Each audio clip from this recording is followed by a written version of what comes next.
hermano, yo en verdad considero que Mateo es un hombre muy valiente, porque no muchas personas hoy en día tienen esa capacidad de decir, dejo esto, hermano, que era lo más seguro. Mire, hermano, uno de los negocios más seguros en ese tiempo era ser publicano. Tú estabas tranquilo desde el punto de vista económico. Es hoy en día como si usted era un diputado de la nación. Nadie lo quiere, entre comillas. El que lo quiere también lo quiere así de forma hipócrita, porque saben de que hacen negocios ilícitos. Y precisamente, ¿qué usted cree que podía pasar con el hermano Mateo? Mucho, yo creo que Mateo no era así, o dejó de ser así pues después de conocer a Cristo. Es que los Mateos, a los publicanos se les conocía de que te cobraban más de lo normal para sustraer un poquito y quedarse con ellos con un poco más, ¿no?, de lo que realmente le pagaban. Y sabemos que era así porque el jefe de los publicanos, un hombre bien chiquito, ¿cómo que se llamaba él? Zaqueo, hacía eso. Dice, si he defraudado a alguno, lo devuelvo cuadriplicado. Así que ellos hacían esos chanchullos, como se le dice. Pero hermano, conoció a Jesús. Y cuando conocemos a Jesús, algo cambia. Y vamos a ver qué es lo que cambió en la vida de Mateo, del hermano Mateo. Mateo es una cosa hermosa, hermano. Hizo un banquete, dice en San Lucas. En el contexto dice que hizo un banquete en su casa. ¿Y quién eran los amigos de Mateo? ¿Quién usted cree que eran los amigos de Mateo? Los publicanos y los pecadores. Porque los judíos, los hombres más respetados de la nación, no lo querían. Así que invitó a todos esos, hermanos. Y cuando dice, va a estar Jesús en mi casa. Hermano, eso es lo que el Señor nos está llamando también a hacer. Que nosotros podamos también tener ese deseo de que las personas podamos, todas las personas que nosotros conozcamos, les hablemos de la persona más importante que hay en esta tierra, o que vino a esta tierra, que es Jesús. Y dice en el versículo 20, estamos en el capítulo 9 de San Mateo, es que se me está corriendo en el versículo 10, dice, y aconteció que estando sentado a la mesa en la casa, he aquí muchos publicanos y pecadores. O sea, era lo que él invitaba, ese era sus amistades, esos eran los conocidos de él. Invitó a todos los que pudo, que habían venido, se sentaron junto a la mesa con Jesús y sus discípulos. En el versículo 11 dice, cuando vieron esto, los fariseos dijeron a los discípulos, ¿por qué vuestro maestro come con los publicanos y pecadores? Entonces, al oír esto, Jesús dijo, los sanos no tienen necesidad de médico, sino los que están enfermos. Fíjese esto, porque esto es clave, hermano. Jesús vino a sanar y a salvar lo que se había perdido. Y vino primero a las ovejas perdidas de la casa de Israel. Pero hay algo que es una de las primeras cosas que es como una pared para recibir a Cristo. Y es que yo pienso que yo estoy sano. Todos los que estamos aquí, hermanos, debemos reconocer que tenemos un problema. El problema más grande que tiene el mundo entero es el pecado. Esa es la razón por la que estamos aquí. Esa es la razón por la que vino Cristo. Y esa es la razón principal, hermanos, por la que Cristo murió por esta humanidad, por el pecado. No hay cosa que podamos hacer, no hay cosa que pueda hacer a usted para poder ser salvo contra el castigo del pecado. Si usted no entiende eso, hermano, no puede reconocer a Cristo. Y eso es lo que pasó con ellos. Y hermanos, y esa es la razón por la que nosotros debemos hablar de Cristo en todos los lugares. Porque la gente no sabe eso. La gente, bueno, yo pienso, se compara con la persona al lado. Yo mejor que Nicolás, yo creo que yo soy. Y aquí no podemos compararnos con nadie. Usted tiene que darse cuenta quién es usted. Usted es un pecador, hermano. Usted es un pecador, hermano. Levantemos la mano. ¿Quién es pecador aquí? Entonces, por eso vino a morir Cristo, por usted. Y por esa razón, hermano mío, es que Jesús dice, el sano no tiene necesidad de médico, sino el enfermo. Y agrega algo precioso, y pues, y aprender lo que significa misericordia quiero y no sacrificio. Porque no he venido a llamar a justos, sino a pecadores al arrepentimiento. Fíjese esto, hermano. Algunas personas pueden pensar, entonces, que pueden vivir en sus pecados. Porque todos reconocemos aquí que somos pecadores. Entonces, ¿cuál es el problema de seguir pecando? El problema es que cuando usted está con Cristo, ya usted ahora es una nueva criatura. Y usted ya no puede practicar el mismo pecado que usted cometía. Esa es la diferencia. Ya no vivo yo, mas vive Cristo en mí. Si peco, Señor, dice que confesamos nuestros pecados, porque fiel y justo es el Señor en perdonar nuestros pecados y limpiarnos de toda maldad. Entonces es necesario que usted tenga clarito eso, porque muchas personas van a venir y le van a decir, pero ¿cuál es el problema de ser homosexual? ¿Cuál es el problema de abortar? ¿Cuál es el problema si ahora es ley de la República en muchas naciones? Señor, te pedimos que aquí en Panamá no aprueben eso. Pero todas las naciones tienen una agenda para todas esas cosas hacerlas. ¿Por qué, hermano? Porque estamos en el tiempo en que la maldad se iba a aumentar. Y a lo bueno van a llamar malo y a lo malo van a llamar bueno. Pero el punto aquí es que usted tenga claro, hermano, que es que Jesús vino a llamar al pecador al arrepentimiento. Mire, hermano, qué bendición que te ha llamado a ti. No hace acepción de personas, está llamando al pecador. Mateo, representaba a un hombre pecador y publicano, era lo más desechado en ese momento. Era un recaudador de impuestos. Toda esa plata se iba a Roma. Nadie lo quería. Jesús lo llamó. Y vino a ser el escritor casualmente de este primer evangelio. El evangelio según San Mateo.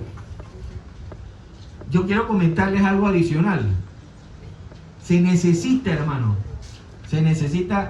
varias cosas importantes, pero Mateo representa también, aparte de que llama a la persona pecadora, como cualquiera de los que estamos aquí, hermano.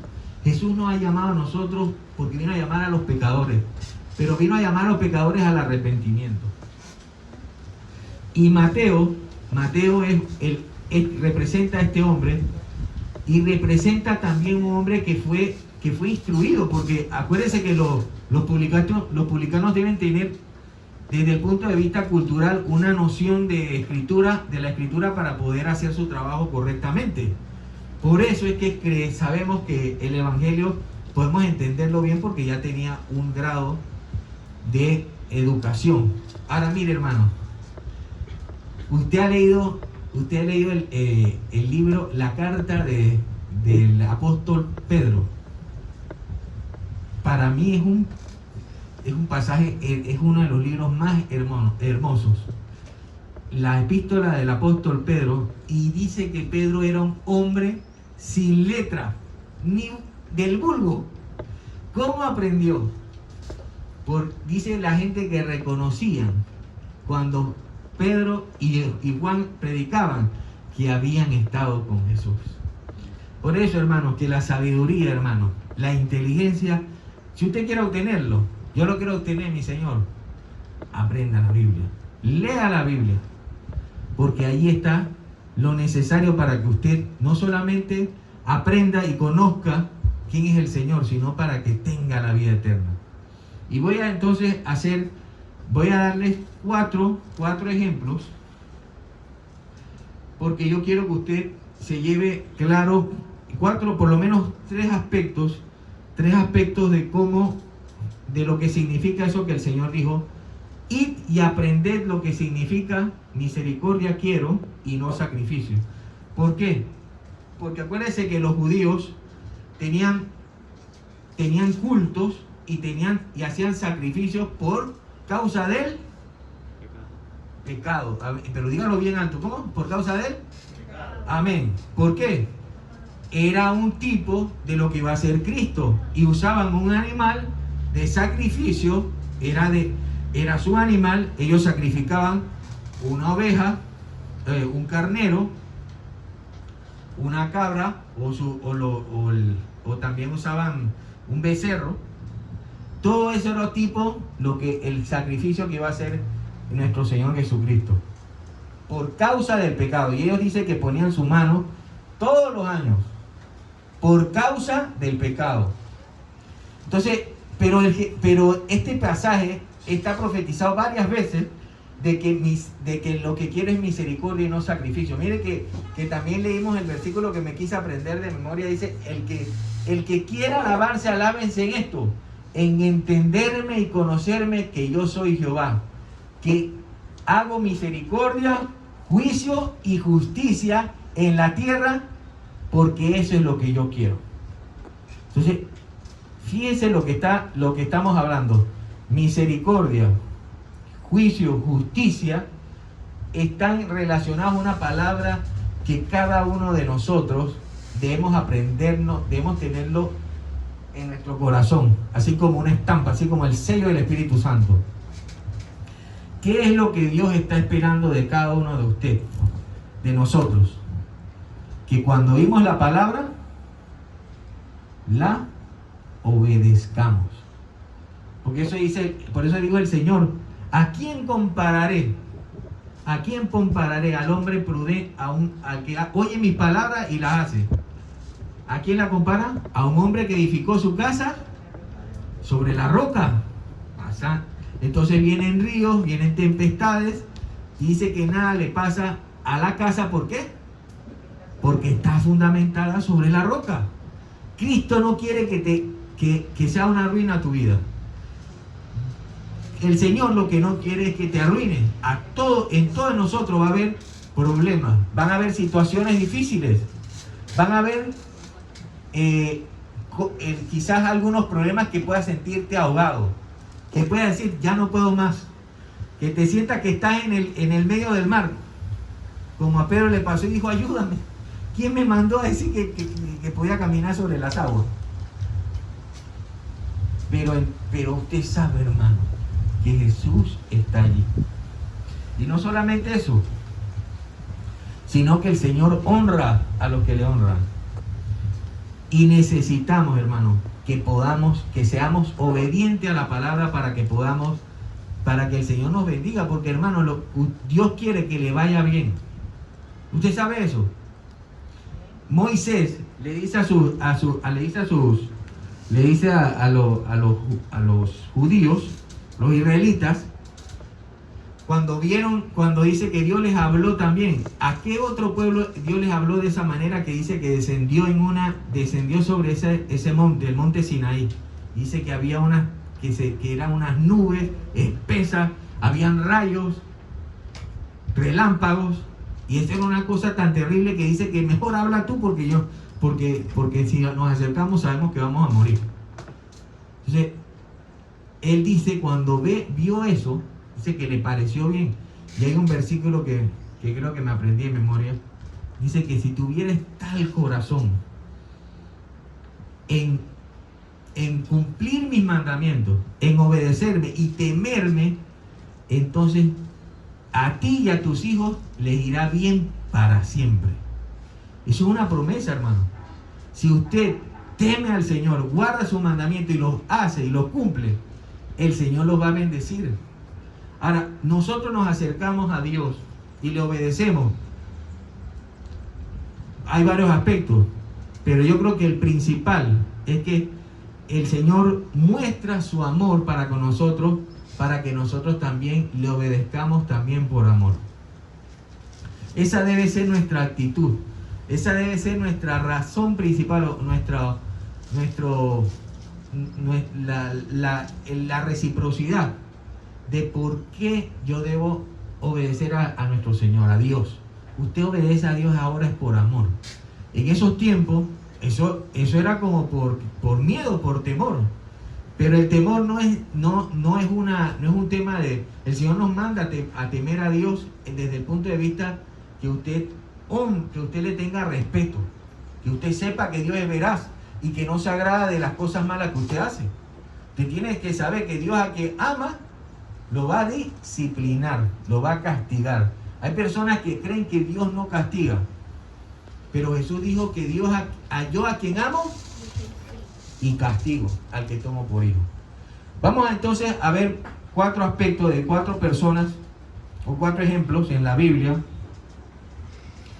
que pueden causarnos a nosotros que también creen barreras que no nos impida obedecer. Y vamos a empezar desde el primer varón a quien Dios llamó. ¿Se acuerdan quién? Bueno, ¿se acuerdan uno de los primeros hombres a quien Dios llamó para ser un rey, para ser una nación grande? ¿Cómo se llama? El padre Abraham. Y dice que lo llamó cuando estaba en Ur de los Caldeos. Allá, hermanos, créanme que no habían cosas bonitas. Allá era donde estaban los astrólogos, donde estaban las religiones principales, donde estaban las primeras, donde se había formado la primera el gran imperio. ¿Se acuerda? Con Nimrod. Bueno, allá todas esas cosas eran ahí donde salieron casualmente todas las religiones. Se formaron todas las religiones.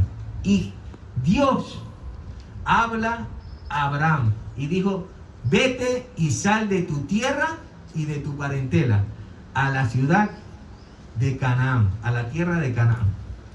Porque aquí haré una gran nación y te bendeciré. Y serás grande y serás de bendición. Mire, hermanos, la promesa. ¿Y usted cree que pasa con Abraham? Abraham estaba casado casualmente con una hermana, pero de creo que media hermana. O sea que como que todo era familiar. Era todo muy familiar en ese tiempo. Y Abraham se va con su esposa porque no había tenido hijos. Mire, le dice que va a ser grande de su descendencia. Y no tenía hijos. Escuche, porque este es el padre de la fe. Y cuando él se va de la tierra, se le pega a su papá. Pero Dios le había dicho: vete de tu tierra y de tu parentela. ¿Y qué es lo que nos da a entender la palabra de Dios con respecto a Abraham?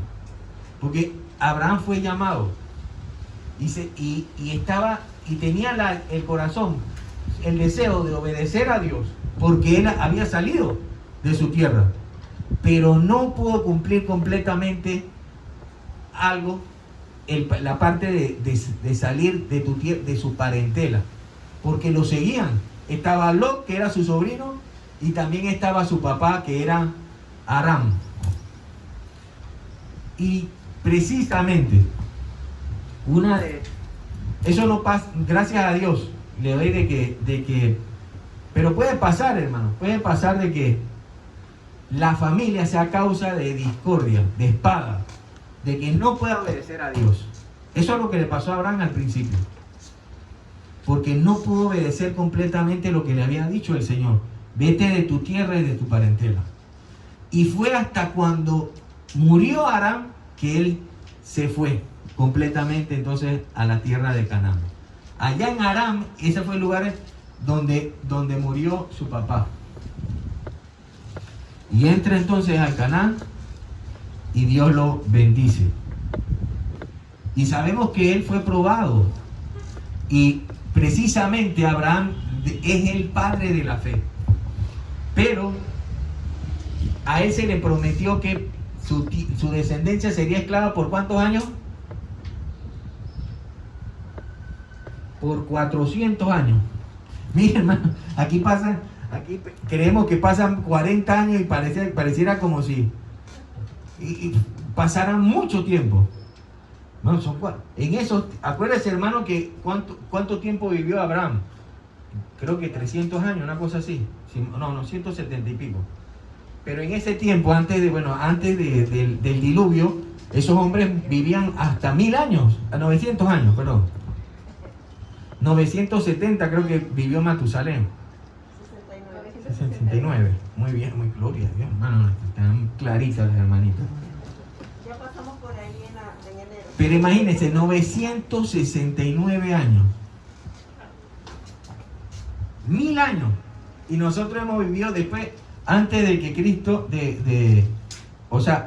ha pasado, después de Cristo, ¿cuánto tiempo ha pasado?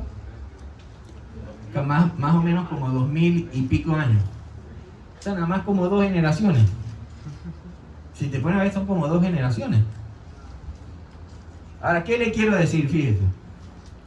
Son 400. Jesús, el Señor le prometió a Abraham que su descendencia sería esclavo por 400 años en una tierra que todos sabemos ahora que era Egipto. Allá nació un hombre precisamente con mucha dificultad, porque en ese tiempo los israelitas ya no conocían a José, que José era el hombre que había hecho prosperar esa gran nación, porque se acuerda que hubo una gran hambruna y él pudo tener la capacidad de administrar los bienes en Egipto, que todo el mundo compró en Egipto y esa nación se hizo súper poderosa. Hasta el punto que fue el imperio en esos tiempos. Han habido 6 imperios. Y esos 2 que yo mencioné ya son los 2 primeros, que precisamente después Daniel menciona los 4 últimos. Lea la Biblia, porque así es como usted se lo aprende. Entonces, fíjese, en Egipto entonces nació Moisés, el libertador. Y cuando tenía 40 años, puso Dios en su corazón el deseo de liberar a su pueblo. Todos ellos vivían de una manera ya de esclavos. Fíjese, en la Biblia habla de que como ellos no tenían ya cómo sobrevivir en esos tiempos, en realidad toda Egipto había sido comprado con precio porque no tenían cómo poder ellos mismos tener la capacidad de comprar con esa hambre que había en ese tiempo. Eso está también en la Biblia. O sea que los egipcios eran los que estaban esclavizados, pero los judíos no, porque el que estaba mandando en ese tiempo, el que gobernaba, era José. Lo que pasa es que el rey, el faraón que vino dice que vino después no conocía a José. Se le olvidó todo lo bueno que hizo José. Y cuando nace entonces Moisés y ve en esclavitud y terrible aflicción a su pueblo, entonces él dice, algo tengo que hacer. Pero por medio de su fuerza.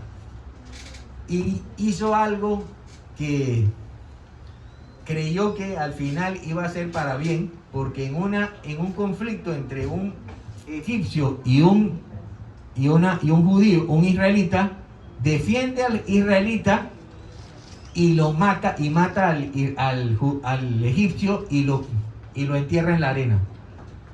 Imagínense los pleitos. ¿A quién le gustan los pleitos? Hasta que miró la cara aquí uno. A los pendencieros. Pero hermano, mire hermano. Yo quiero esto hablarlo claro, porque hay una parte, mire, este hombre le pasa esto porque Dios va a trabajar con él. Él viene a ser considerado el hombre más manso sobre la tierra. En ese tiempo, estamos hablando de Moisés, a los 40 años pone en paz ahora a dos israelitas que estaban peleando entre ellos, y a la gente le encanta ver la pelea, y ahí se formó la pelea, y todo el mundo busca a la gente. Hermano, nosotros no podemos ser así. Los hijos de Dios no pueden ser pendencieros ni les gusta la peleadera. Pero Moisés no conocía a Dios, y Moisés quiso ponerle ahora en paz a ellos dos, y le dice: ¿tú quién te ha puesto por juez? ¿Y quién te ha puesto por gobernador sobre nosotros?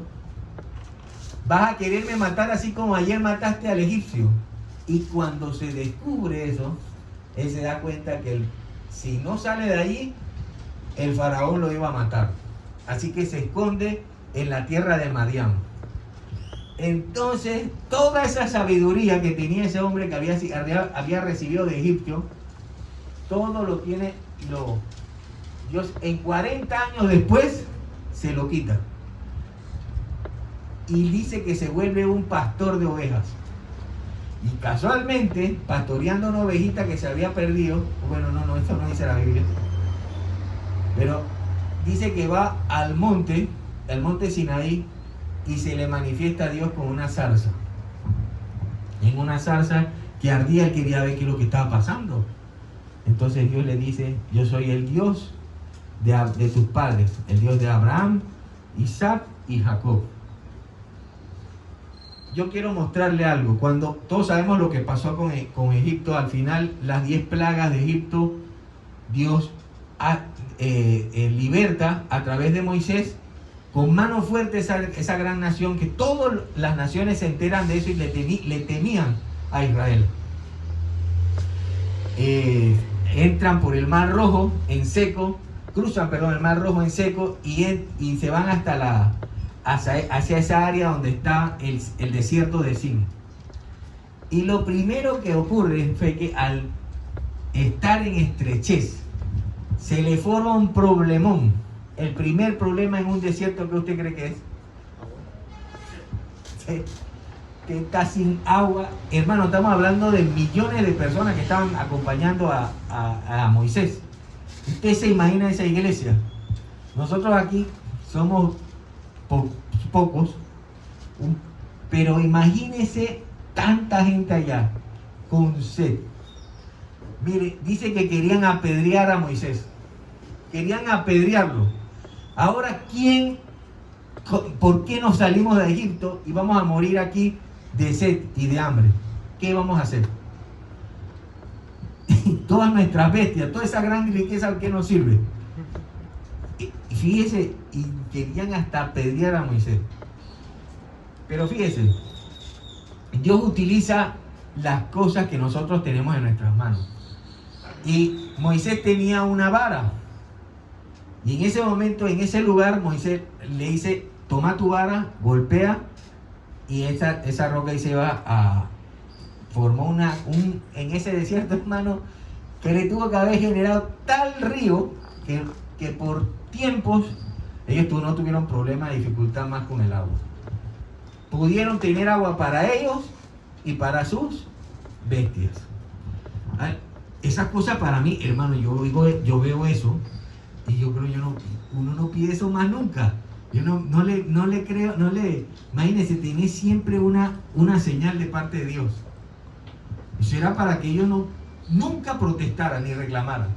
Pero, hermanos, a veces uno no sabe los problemas que uno tiene, las personas que uno tiene, los problemas de las otras personas, para que realmente podamos sensibilizarnos de cuáles realmente las dificultades, las aflicciones de las otras personas. No podemos enterarnos si no lo vivimos. Y yo estoy seguro, hermano, que los judíos, los israelitas que pasaron Egipto, no la pasaron bien. Desde el punto de vista carnal, no la pasaron bien. Tuvieron que tener muchas dificultades. Vivir por 40 años en un desierto no es fácil. No es fácil. Pero hermanos, podemos todas estas cosas son, dice, para nosotros es un ejemplo, son ejemplos. ¿Y qué es lo que Dios quiere que nosotros aprendamos? ¿Qué es lo que Dios quiere que nosotros aprendamos con estos ejemplos? ¿Cuál era la palabra que le dije? La palabra obediencia. Necesitamos obedecer, hermanos, y es obedecer aunque haya dificultades, aunque haya problemas, aunque nuestra familia no entienda. Ahora hay un segundo obstáculo que ocurre con el hombre más manso sobre la tierra. ¿Sabe qué es? El enojo, la ira. Imagínense, querían apedrear a Moisés. Y le dicen a Moisés, sube tú, porque si nosotros subimos a hablar con Dios, no sabemos lo que nos va a acontecer. Y él se vaya por 40 días y 40 noches. Y Dios le escribe con su propio dedo en unas tablas alisadas los 10 mandamientos. Y eso, hermano, 2 tablas, los 10 mandamientos. ¿Qué le parece? Estos dos representan, hey, Moisés se va al Sinaí y ellos son los que quedan a cargo. Si cualquier asunto, con ellos lo vieron, con ellos lo ven. ¿Y qué pasó? Entonces, que iba a ser el sumo sacerdote, Aarón, ya dicen, bueno, Ur, tú estás bien, Ur, pero con el que vamos a hablar con el hermano Aarón. Y a Aarón le dicen, oye, no sabemos qué habrá pasado con Moisés, pero ya han pasado 40 días y 40 noches y no sabemos de él, no sabemos lo que le habrá pasado. Haznos dioses, le dice el pueblo. Haznos dioses para que son los que nos sacaron de Egipto. Esos son los dioses. Háganos dioses ¿y tú qué te crees que hace Aarón? ¿Qué debía hacer Aarón? ¿Qué debía hacer Aarón? Obedecido a Dios. Pero cuando, hermano, está en tremendo ese pueblo que quería apedrear a Moisés, ahora hombre, si yo le digo oye, ¿cómo que si el Señor no quiere que hagamos imágenes, ninguna semejanza, cómo van a pedir a ser dioses? Entonces Aarón dice, deme los zarcillos de sus mujeres. Hermano, habían millones de personas, habían sacado la riqueza de Egipto, vienen en saco estos zarcillos, los funde el hermano Aarón y hace una imagen de un becerro, un buril, y dice, estos son tus dioses, van a proponer una fiesta a Jehová. Y dice que ese día, hermano, estaban todos contentos. Y el hermano Aarón y Ur no sabían qué hacer. Ya, hermano, siéntese, hermano, muchas gracias. Pero, ¿qué pasa? Mire, yo se lo pongo para que usted vea el problema que se había formado. Fue tan grave que Dios le dijo a Moisés, pronto se han extraviado y se han corrompido y han prevaricado, han hecho dioses que les mandé que no hicieran. Acuérdense que esto pasó, mire, eso pasó después de que Dios se manifestó y le dijo esos 10 se los dijo con su propia boca que no lo hicieran. Y él hizo ellos hicieron eso y Dios se los había escrito ahora en las tablas de la ley. Cuando él ve allá abajo y dice, ve allá abajo, mire cómo, por eso es que uno tiene que tener un corazón que podamos entender y tener esa sensibilidad. cuando Dios dice que se vaya, Él le dice también otra cosa. Quiero destruirlos y de ti entonces haré otra nación. Entonces, fíjese, queda en el pensamiento de Moisés, queda ahora el pensamiento, queda la opción de que, uy, este pueblo, me evito ya tener tantos problemas y quejas, y ahora se forma un nuevo, que el Señor haga lo que tenga que hacer. Eso es lo que podía pasar. Pero algo tenía Moisés. Moisés tenía un corazón que ya tenía un corazón que tenía una empatía hacia los demás. Ese es mi pueblo. ¿Qué dirán las naciones? ¿Qué dirán los egipcios que lo sacaste y lo llevaste al desierto para morir todos allá? Señor, te ruego que te arrepientas de esto tan grande que quieras cometer, destrucción que quieres cometer con su pueblo. Entonces el Señor lo oyó. Y cuando vaya con las dos piedras, dice que tira esas piedras, hermano, que cuando ve esa estatua, porque él no lo había visto. Él no había visto ese becerro de oro que habían hecho. Y cuando ve eso y todo el mundo saltando, y todo el mundo alegre y bailando, y festejando, coge las dos piedras y las tira. Y las hace añicos. Dirá, ¿de qué me sirve darle algo que no van a cumplir? Entonces hubo una gran mortandad.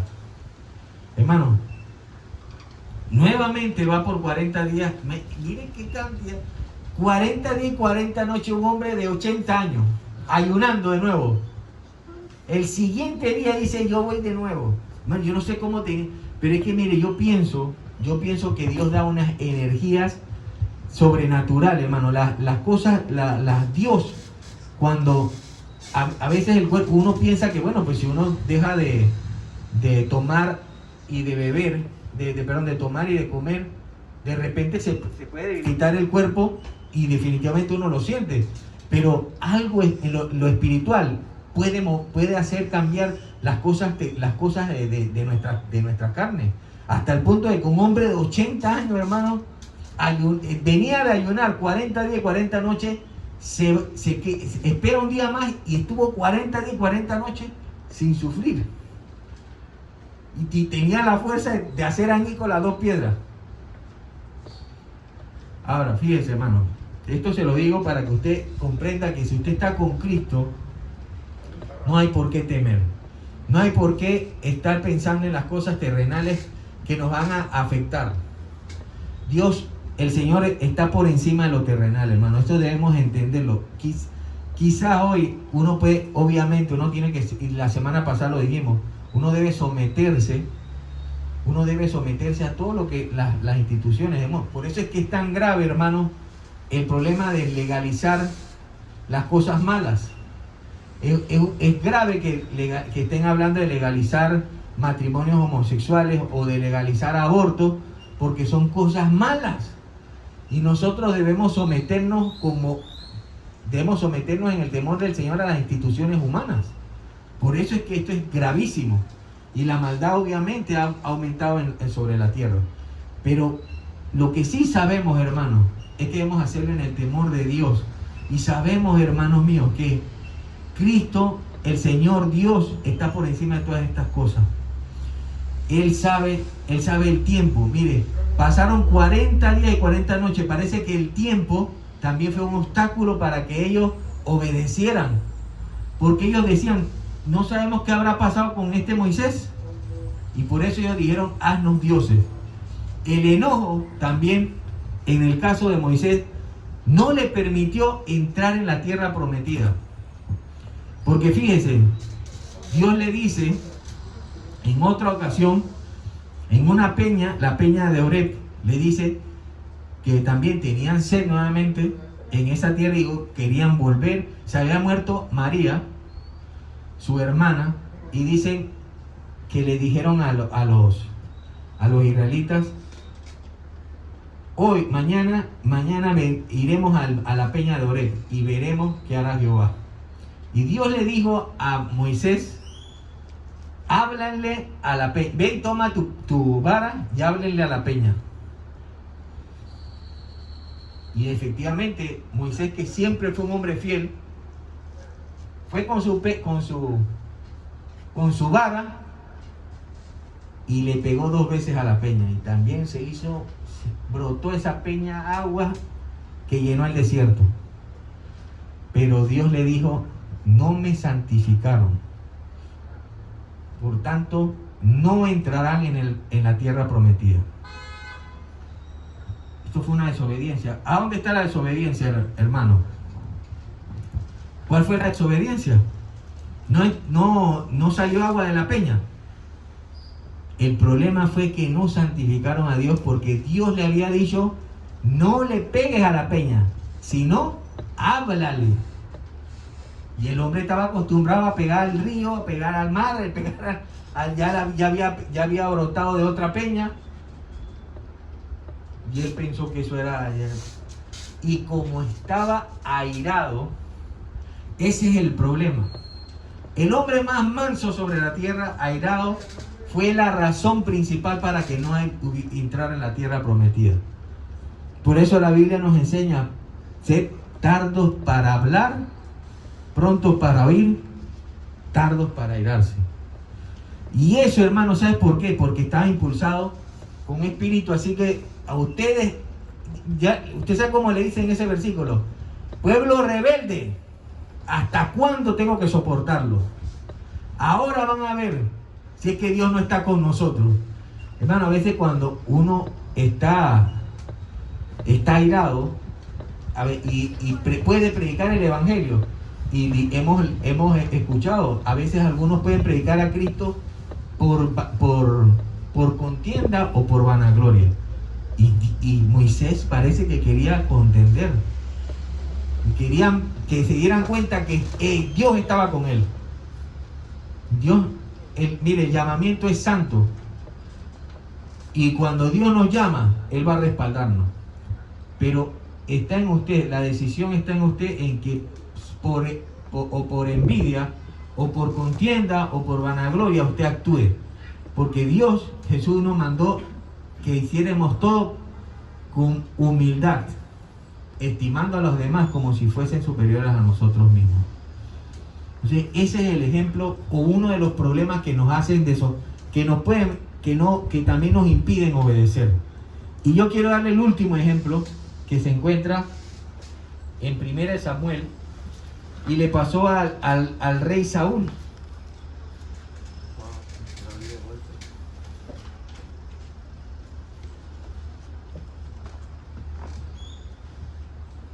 El último ejemplo yo lo encuentro en 1 Samuel. Vamos a leer el versículo 15. Ya Saúl había dado pruebas, muestras de que había también por el problema del tiempo. Moisés, en ese tiempo el que lo había ungido era Samuel. Y el profeta Samuel le dijo que le esperara 7 días, al 7º día iban a hacer una ofrenda al Señor.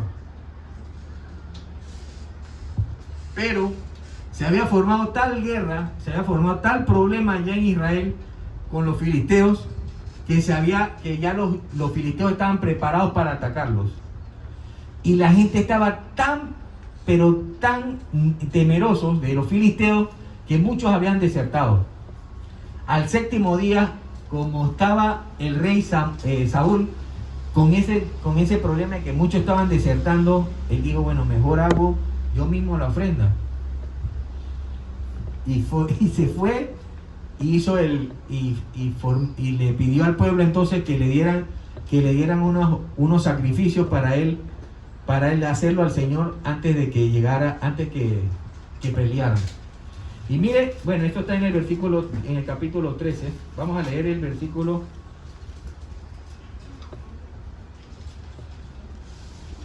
El versículo 8 dice, y él esperó 7 días conforme al plazo que Samuel había dicho.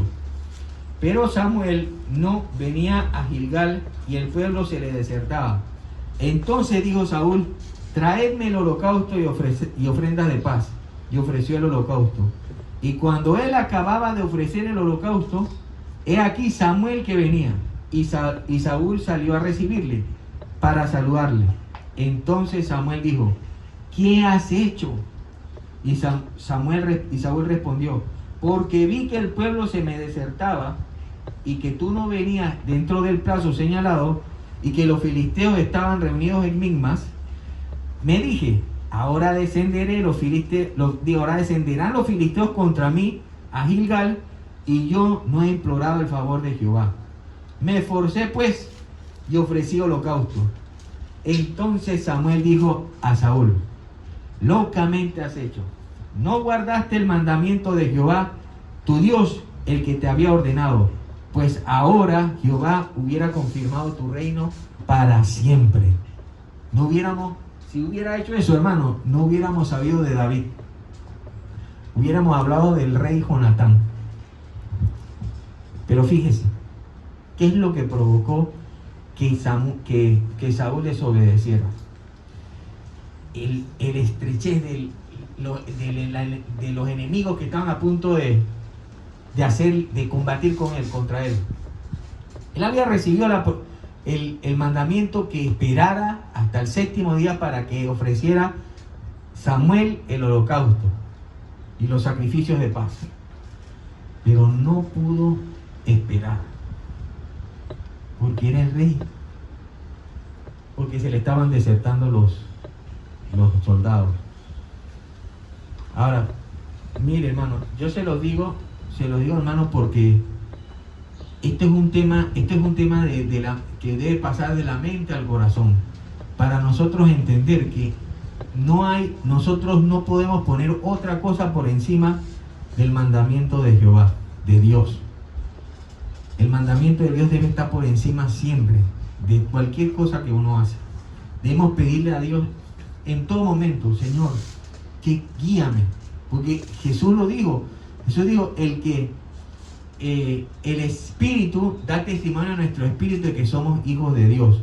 ¿Y quiénes son los que son hijos de Dios? Los que son guiados por el Espíritu de Dios.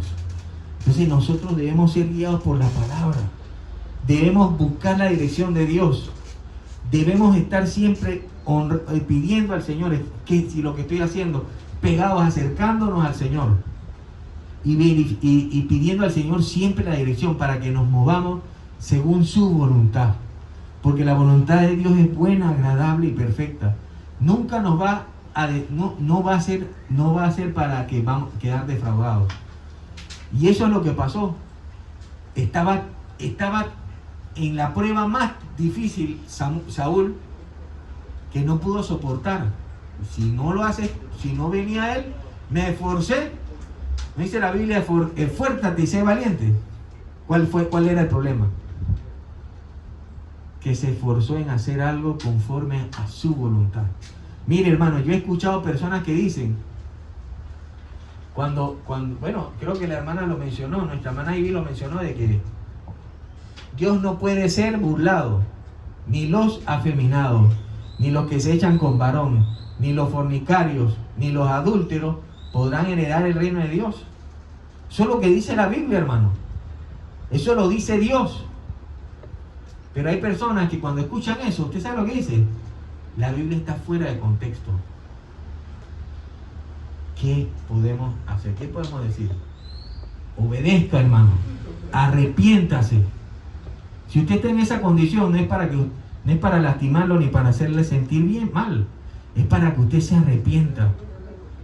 Es para que nosotros debemos verlo así.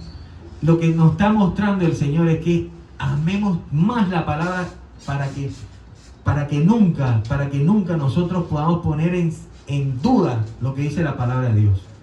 La palabra de Dios es la que nos da el poder, es la que nos da la gracia de que nosotros podamos ser facilitadores de que esto pueda salvar las almas, hermano.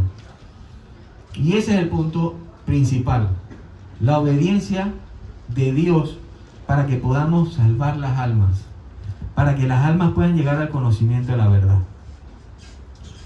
Y eso es lo que quería compartirles en este tiempo. Bueno, quería ver otros versículos más, pero sabemos que ya se me ha extendido mucho el tiempo. Pero quería, hermanos, que usted se llevara de esta exhortación el deseo de qué es lo que significa misericordia quiero y no sacrificio. Misericordia quiero. Mire, hermano, él dice en la Biblia que la misericordia triunfa sobre el juicio. Y por eso nosotros, hermanos, no podemos llevar la palabra con el ánimo de hacerle daño a las personas. Porque eso no es lo que hace el Señor. Mire, puede ser que sea tan duro porque es verdad. Hermano, esa palabra hoy en día lastima. Es la realidad. Si usted va donde hay muchas personas, donde hay muchos homosexuales, donde la mayoría son personas, imagínese que usted está predicando esto cerca de este lugar, La Mayor, que por cierto creo que lo cerraron, y usted dice eso, los fornicarios no pueden entrar en el reino de Dios. ¿Qué usted cree que va a pasar? Se van a lastimar, se van a sentir mal. Pero mire, hermano, esta es la verdad. Esta es la verdad. La palabra nos hará, dice, y conoceréis la verdad, y la verdad nos hará libre. Y Jesús dice que se levantó y dijo, el que cree como dice la Escritura, de su interior correrán ríos de agua viva. Eso lo dijo conforme al Espíritu que iba a entrar en cada uno de nosotros. Hermano, esa es la certeza. Cuando ¿cuál es la certeza que tiene el Espíritu Santo? Cuando usted la palabra de Dios lo siente como ríos de agua viva. Y usted tiene que darlo a conocer a las personas. Tenemos que darlo a conocer a las personas con nuestro testimonio, con nuestra